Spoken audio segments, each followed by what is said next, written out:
దేవునికి స్తోత్రం. మీ అందరికి వందనాలు. ఈరోజు వాగ్దానం 121 కీర్తన మొదటి నుంచి చదువుకుందాం.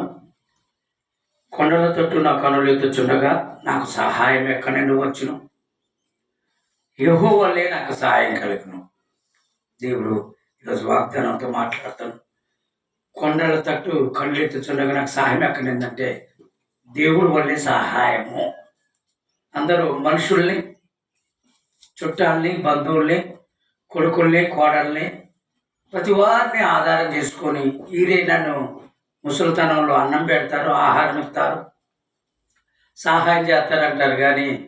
కానీ ఎవరు పెట్టరు. కానీ పెట్టేది ఎవరంటే సృష్టికర్త అయిన దేవుడే.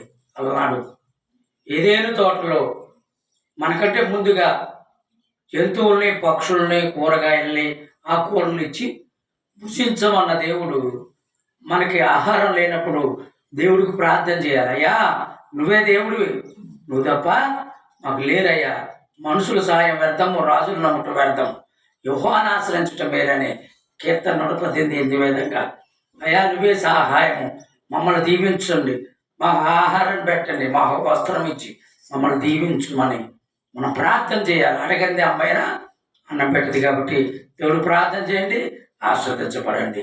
మరి ఈ వాగ్దానాన్ని దేవుడు దీవించిన కాక ప్రార్థన చేద్దాం.